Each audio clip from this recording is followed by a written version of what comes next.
Hello, everyone. Welcome back to the next in our sequence of Cascading Growth events. I'm very excited to be joined today by the wonderful Jennifer O.D. We will be introducing her in just a moment. But for anyone who is new to these events, I'll give you a little bit of insight into what has inspired us to begin this series. So at Adaptus, we really believe in the power of conversation, that it can support us to spark insights and growth.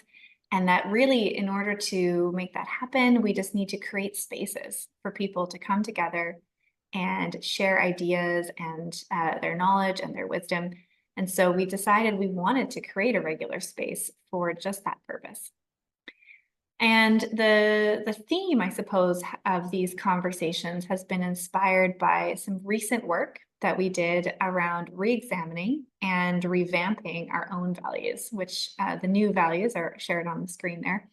And you'll see that cascading growth is one of them. And we really believe that through hosting these spaces and creating opportunities for conversation, that can spark insight and growth, and that there can be a real ripple effect outwards, a cascading effect, if you will, outwards from these types of conversations into the larger community. So as promised, I will now introduce our wonderful guest. So we are joined today by Jennifer O.D., who is a long-standing colleague of us here at Adaptus. She's been working with us for a long time, and she has some fascinating specializations in the world of business, where she combines her background in acting to deliver workshops that have a wonderful theatrical and a highly engaging element. So I'm going to let her introduce herself more fully. Jennifer, I'll hand over to you. Would you be able to start by telling us a little bit more about yourself and what brought you to the point where you are today in your area of specialization? Sure, yeah, thanks, Annika. Thanks for the intro, and it's great to be part of this. I love the idea of the synergy of that type of conversation, just to get people swapping stories and investigating. So Mhm. yeah, I started life as an actor, professional actor, and I worked in the Dublin, Ireland scene for about 20 years, really. And then the way acting goes, I started to, need a few more threads, strings to my bow in order to, keep paying the rent and that. So Mm. after about 10 years, I started to dip into a bit of teaching. And then that led me on to a world of training and Mhm. just the whole space of, teaching and learning and development. And I began to get very interested in that. But I still, felt like an actor and I was sort of missing that world. So I came across the sort of, I always kind of imagined a job that existed, uh, which would combine all of these, Mm. the whole kind of experience and the experiential learning of teaching, but in a real and training, but in a kind of a real world scenario, if you like. And I thought, that'd be great to get into that. And I didn't really realize that there was such a thing that it Mm. could be. So I sort of stumbled into the world of corporate role play, really, business acting, if you like. And for me, that was a great sort of aha moment because it really kind of linked up all of the different skill sets that I had, the acting and the teaching. I was really interested in that kind of development and learning side of things. And also then sort of facilitation. And along the way, there was a particular type of theatre, sort of a system of theatre that I got very, very interested in, that then coupled really nicely with all of these different threads. And it was the perfect synergy, really. And so, yeah, so I sort of emerged into then the world from all of these different strands. Then I emerged into this world, which I'm in now and just completely love it. Mm. Um, so I have, when I first heard the term portfolio career, I was so delighted to hear that term because I thought, well, that is me. That is absolutely me.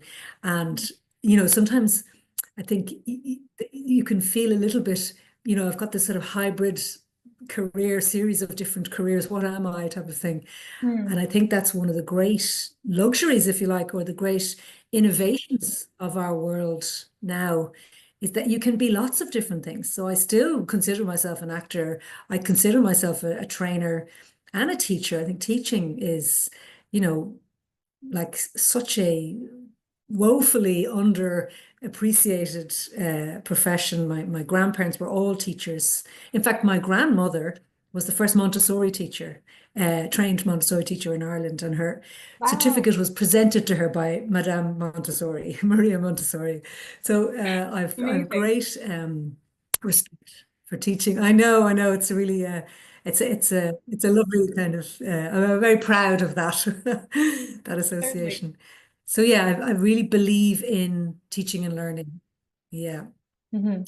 And then of course coaching, that's the other strand to that bow. So I very much would fit into someone who has a portfolio career, and it's just been so rewarding because it's just touches so many different types of business and life and people. And I have a endless curiosity about people and intrigue about people. I'm fascinated by people. So Yeah. yeah, so that's me.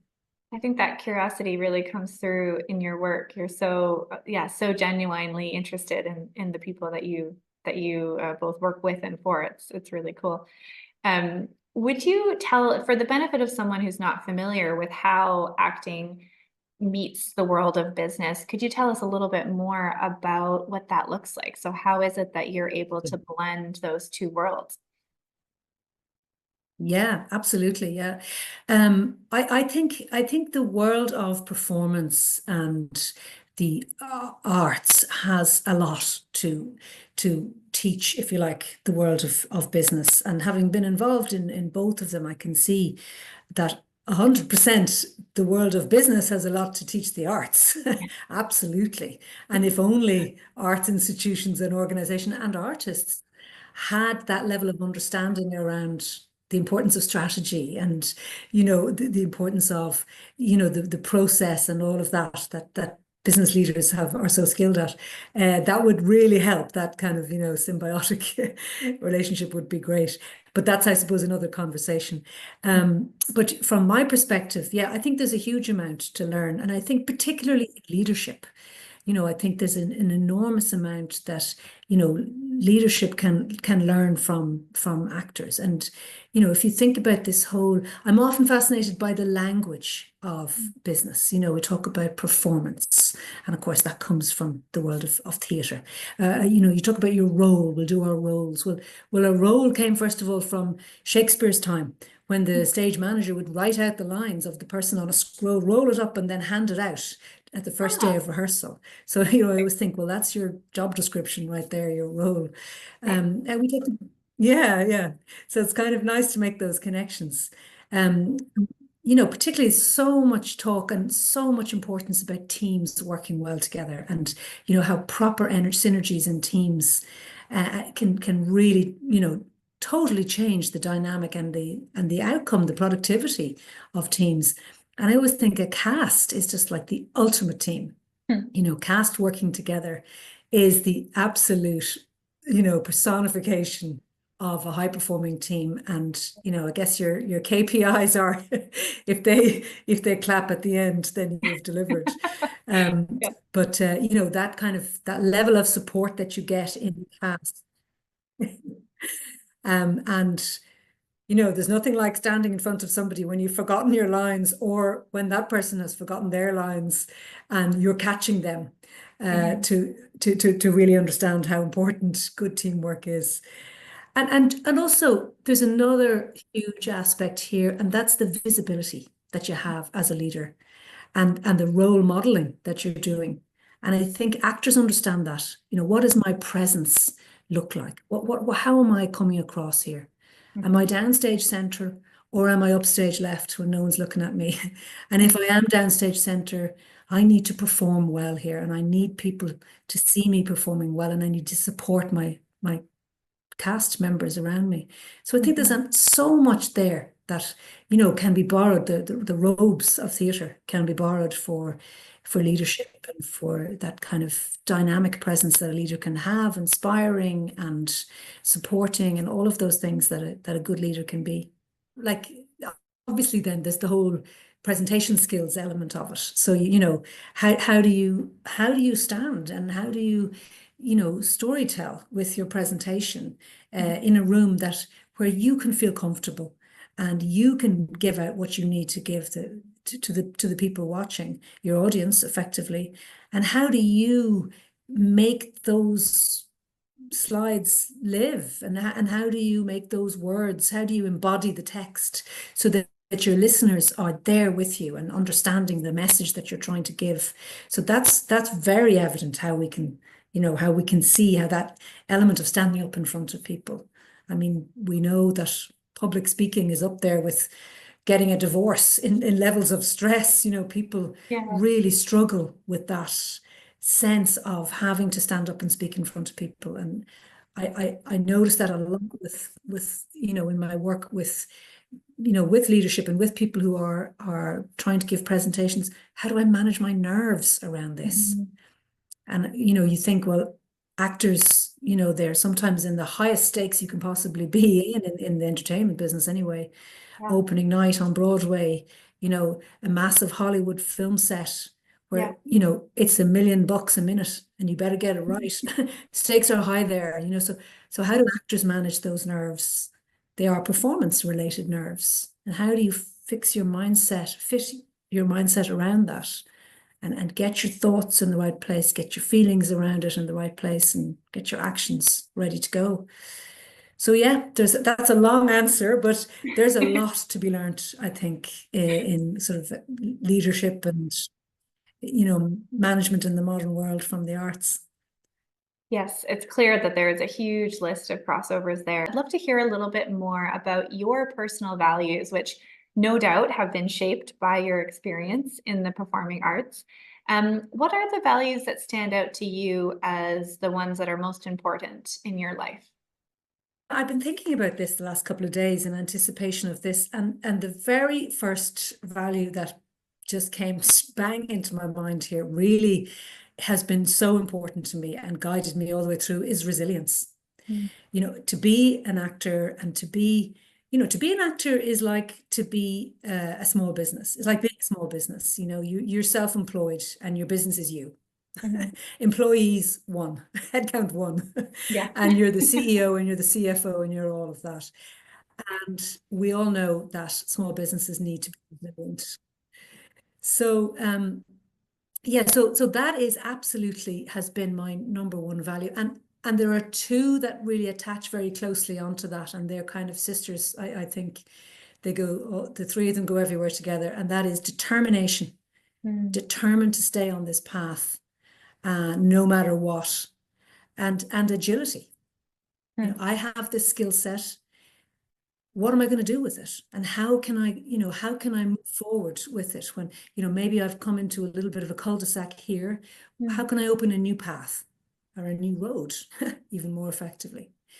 So those three are very closely linked, but I see resilience, that kind of bounce back ability, as Mm. an absolute basic tenet of any actor, like any small business. Mhm. Because if you think about it, actors, most people in life will go into a job interview maybe once every 2 years, even more than that, once every 10 years sometimes. An Yes. actor will have a job interview maybe 4 or 5 times a month, and sometimes a lot more than that. And out of that, if you think about the statistics, 90% of actors are unemployed 90% of the time, right? So it doesn't look good from, any kind of metrics that you want to try and assess your business on. Mhm. So you have got to have that sense of, okay, that didn't work. That's a no. I'm going to keep trying. I'm going to go again until I get a yes. And most of them you just shrug off and you move on to the next one. Some of them are really hard to take, really hard to take. And you have to really dig deep and go, God, I wanted that part so much and I didn't get it. Yeah. That really hurts. And I'm going to take 24 hours to just wallow in the, but then I have to stand up and just get back on that kind of belief horse or belief train again and just get back to work. So there's a Yeah. huge amount of resilience involved in being an actor.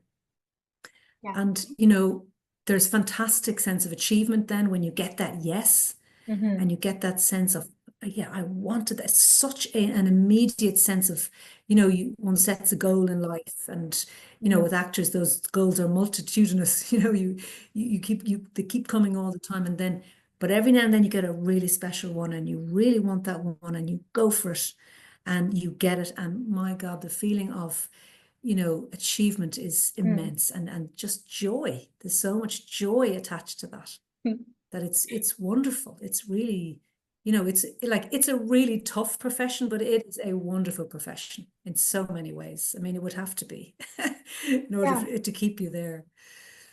Yeah. So And yeah, so resilience really is absolutely the first. any specific stories that you have where you did when you think about the moment when you really realized that resilience or determination were important values for you? Like when did you become aware of that?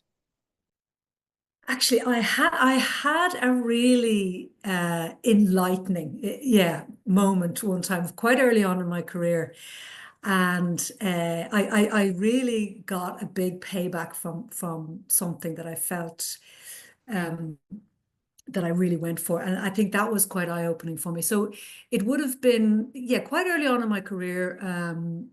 I had been maybe out of drama school maybe about 2 years, and there was a production coming up of The Importance of Being Earnest in the Abbey Theatre. And I just love that play. I have had a lifelong love of that play. I did it in school, and I first, we did a production of it that was my first kind of experience of it, and I just loved it so much. The language and the style and the cleverness of it and the humor of it. And it's not called the most perfect comedy ever written, uh, without good reason. So it's perfectly crafted. And I so wanted to be in that play, and I wanted to be in it on that big stage, because also there's a sense of, here I am, and I want to be a player here in the business, and it was really important. So I contacted my agent, and my agent basically said, I think you're too old for this part. And in fairness, she was kind of right. I kind of was a bit old. But at the same time, I thought, no, I can do this. I had such a sense of clarity around, absolutely, I was determined. I was absolutely determined that I could make a really good stab of this part. Mm. So I reasoned with her, and I, kind of argued with her in the end. And I just said, please, can you please just allow them to make that decision? Mhm. And then so she then, there was just a little bit of backwards and forwards. And at the end of the day, they decided they would put me forward. So I was really bitterly disappointed about that. Mhm. And so I went away thinking that I felt that that was unjust. And Mhm. I had that sense that I couldn't ignore that. I was absolutely determined that I wanted to have at least a shot at this. Mhm. So I slept on it for about 24 hours, and I thought, what will I do about it? Again, I couldn't let it go. I just had this, it was like a guiding light is the only way I can describe it. And I think that is how your values show up sometimes in moments of extremis almost. It's a sense of I have to be guided by this. Mhm. So I decided to do something a little bit untoward, and I wrote a card. I got a nice Celtic type of card thing, and I wrote a card handwritten to the artistic director, Mhm. just to say how what that play meant to me, and how I felt I could what I felt I could bring to it, and how I would love the opportunity to just have 15 minutes of his time. And Mhm. I dropped it into the stage door of the Abbey. So, really politically, that was a dreadful thing to do, in that I Mhm. shouldn't have gone behind anybody's back. And I went against my agent's wishes, and, it really wasn't right. But I just absolutely determined. The next day, I got a call from my agent to say that they'd requested to see me. And I Mm. thought, of course, I never said a word to them. There was no way I was going to admit that I had done that.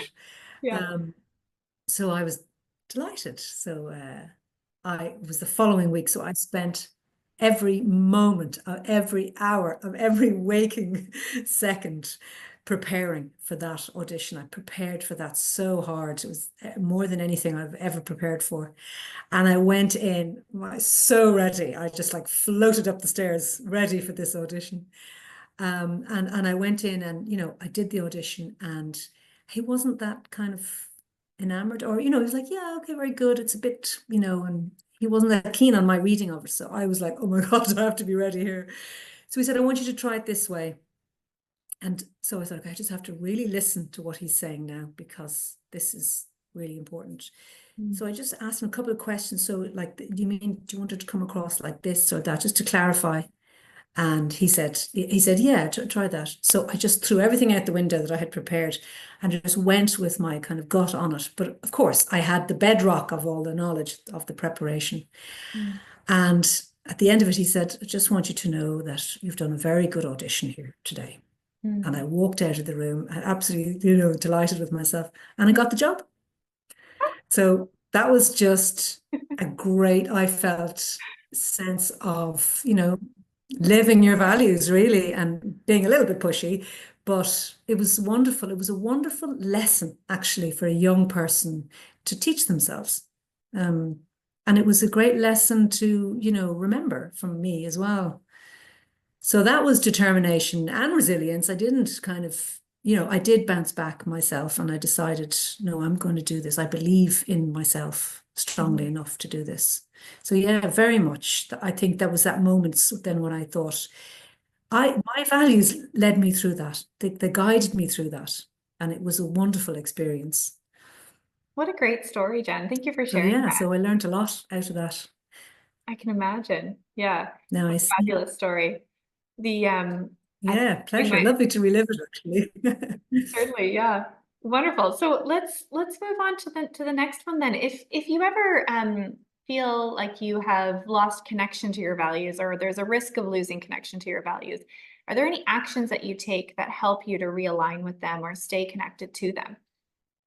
Yes, yes, absolutely. I can say that I went through a period of being almost a little bit lost. It wasn't quite lost, but very passive in my own life, I think. Mm. And that was probably about 10 years ago, 10 or 12 years ago, maybe.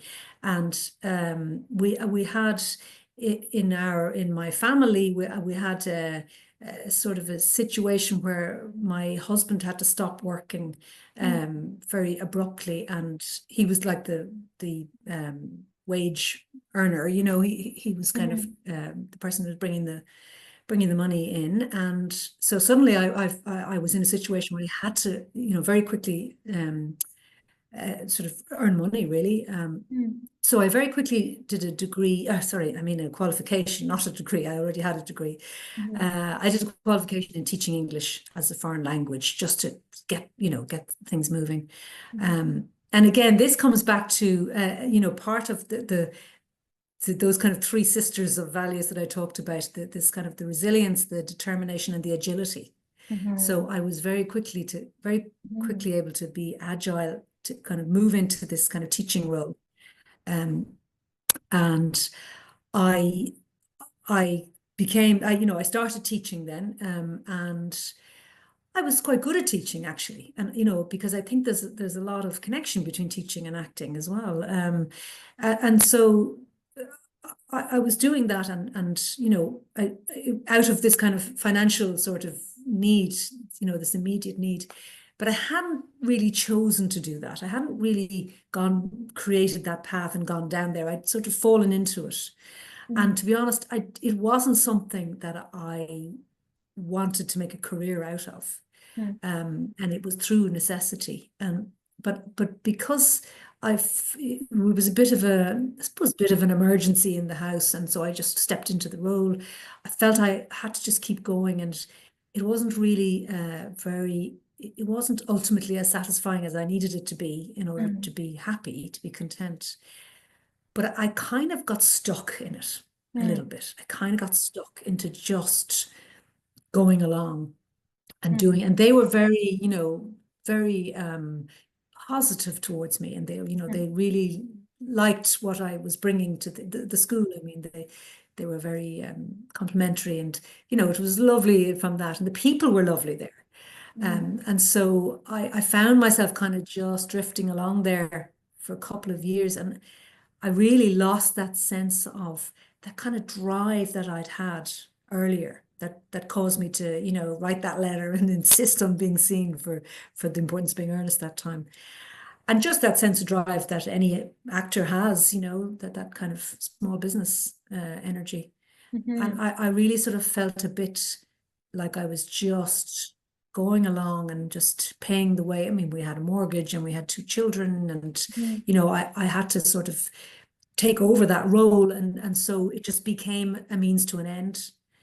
And I felt after about that probably went on for about a couple of years, maybe 2 years or so, and then I began to feel this determination then creeping back, that sense of, hang on a second, this is not me, this is not all me, and I need to find who I am now and where I am exactly in my life, and get out of this.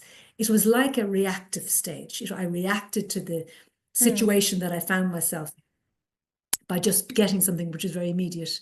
And I allowed that kind of determination and sense of self to just dribble away a little bit.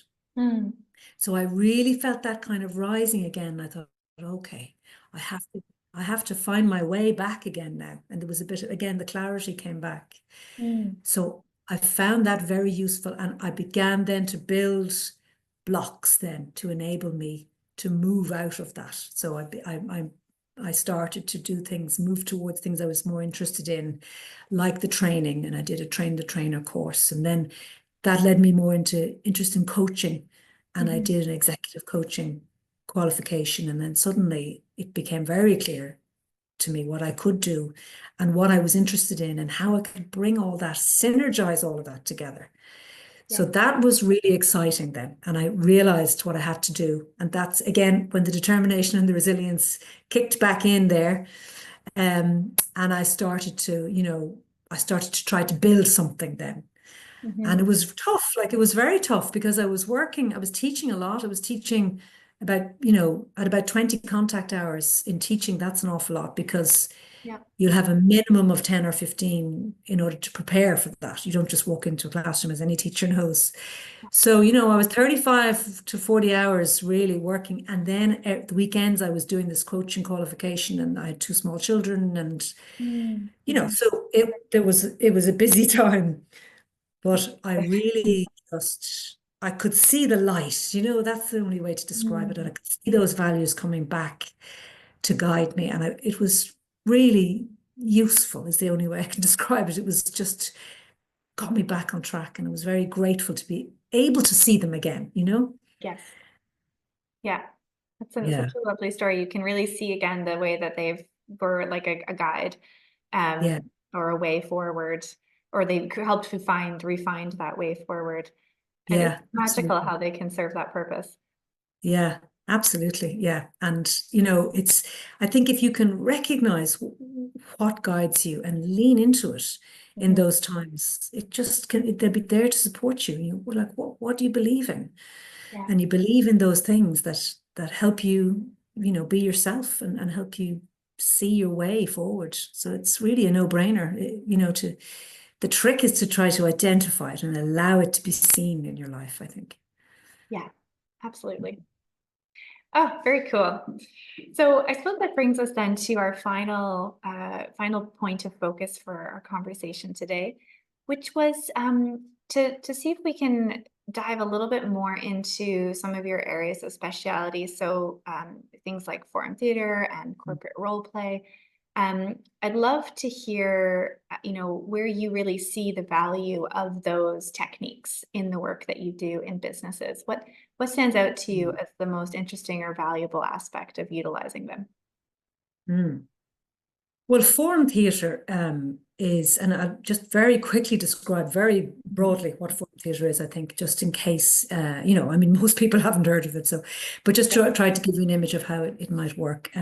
So forum theatre is really started life as a political theatre, and it came from a time and a place where there was a big upheaval in government. So it came from Brazil in the 1960s and 70s, when there was an authoritarian government that was responsible for enormous, atrocities really, but land grab was a big part of what they did, and so they took over enormous swathes of land, and as one of the many negative things that they did, and so Forum Theatre came as a kind of a side result of that, which is rather odd, but it was a theatre company that engaged with agrarian workers and farmers and that who were trying to respond to this, but didn't have the levels of education or the ways of articulation to be strong in their own agency, to be able to find their voice.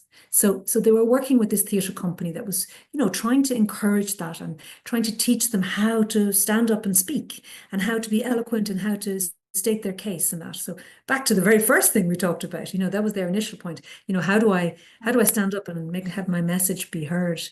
And so it developed into, actors working together around a story, and then the story would be played out. The story that has an issue in it will be played out with people who share that issue, and the story ends badly, and the people in the crowd, because they share that issue, they can see where the problems are. Yeah. So how does that translate to the world of business?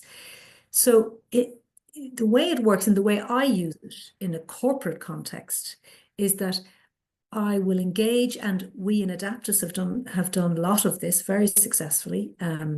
We engage with organizations around a particular tenant or a particular maybe learning initiative or focus that they would like to settle on. So it might be around, equity and diversity. It might be around dignity in the workplace, or giving feedback, or maybe even coaching, or new managers, or whatever the specific area is that the learning and development team want to work on.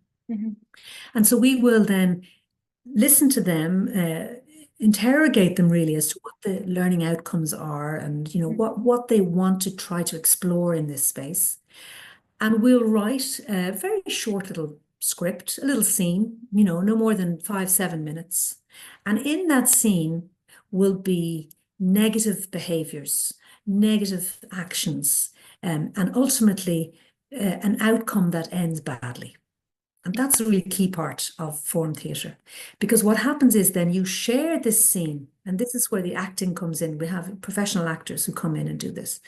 And so we share the scene with the negative ending to the group of people who share the issues. So if it's about, for example, giving feedback, we'll share it with the group of managers who may be struggling to land feedback. And that's the key thing. They understand the issues, and they understand the key player, the protagonist in the case, in this situation. And so what happens is then we share the scene, and then as a facilitator, I will come out and I'll talk to them. I mean, it's totally interactive, which is why it's so dynamic in a workshop. It's not like, here we go, the first of my 50 slides in this PowerPoint presentation. Yeah. It's a dialogue. It's a dialogue with the audience. And so I'll say, what did we see here? What went wrong, and why did it go wrong? And what would you do to make that better? So that's the key. That's the kind of driving question, is what actions would you take in order to improve this, to have a better outcome? And so then the workshop then develops, and they'd say, well, the first thing is, they should never have said this, or they should have actively listened, or they should have picked up on the fact that the other person said this and that. So it's totally the ideas are how to improve this situation are pulled out of the participants. And in fact, the originator of the system was a man called Augusto Boal, and he named the spectators, he renamed them as spect-actors. So they were actively participating in this little scene. And so then we take the ideas from the spect-actors and we put them back into the piece and we run it again. And this time, the facilitator is much more active, and I'm talking to the audience the whole time, the spectators, and I'm saying, okay, we're going to play this again. And this time, when you see the person do this thing that you didn't agree with, stop. We'll stop the play, the little scene. We'll put your idea into it, tweak it, and we'll play it again, and we'll see what impact that has on the other person. Because impact is such an important part of any kind of business or interaction between people, and of course leadership. How am I landing? How am I coming across to the other person? Because if you're on your own agenda all the time, that's what you'll be left with, your own agenda, and you never take into account the other person or how you're actually impacting with them. So it's a fantastic tool for problem solving, for team building, for provoking discussion around difficult areas, for just brainstorming ideas. It's a fantastic tool because you get really rich conversation out of it. And of course, it's fun. It's great fun because, you've actors there and they're improvising, and, sometimes it doesn't land as well as the other person, their spectator will have intended, and that is extremely useful as well, because you can say, well, why did that not work?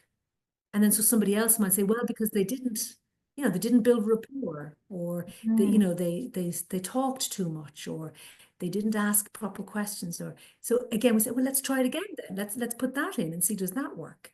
So it's really ever changing and totally dependent on what the participants bring to the table, as opposed to the more traditional, learning model of, I have all the information and I'm now going to teach you.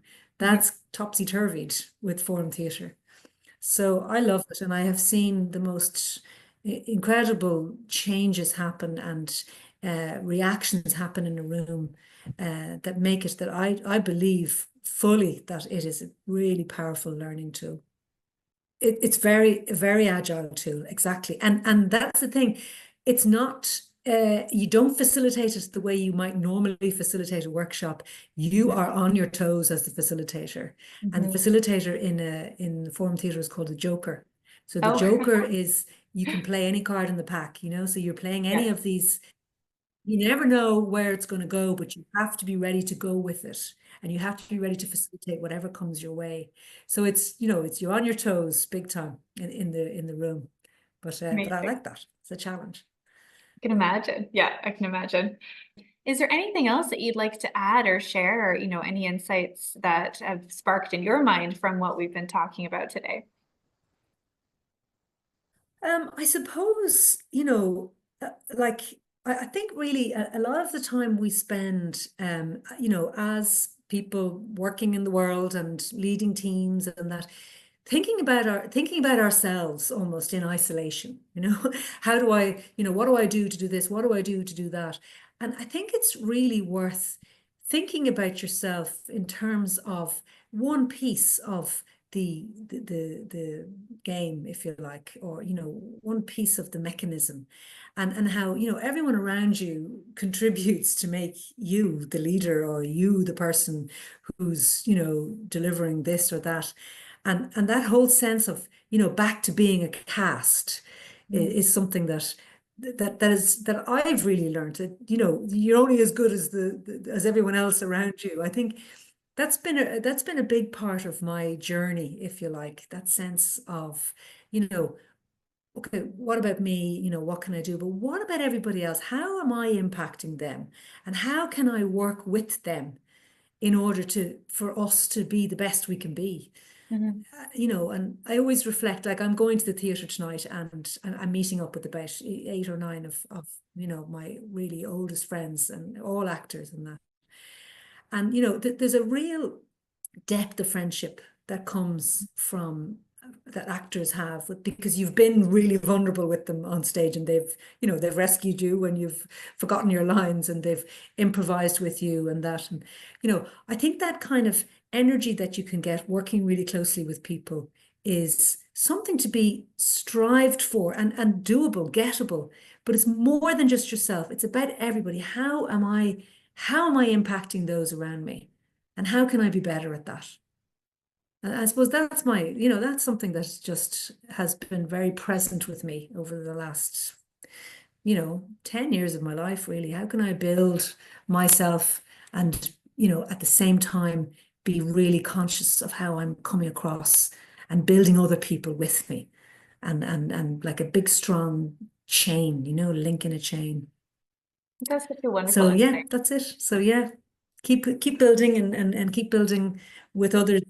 Yeah, just a huge thank you. It's been an absolute pleasure for all those insights, and I'm sure that everyone who is going to be catching up on the recording is their interest will be piqued around all these really interesting ideas you've introduced, and so we'll have to do a follow-up sometime and maybe dive even further into the interesting world that you work in and that we have the pleasure of working with you in here at Adaptus. Thank you, and it's been lovely. It's been lovely to sort of think about these things and relive them. And I think like that, they're like silent partners, really, your values. So it's nice to raise them and to, cherish them and embrace them every now and then. So thank you. I've really enjoyed it. Fabulous.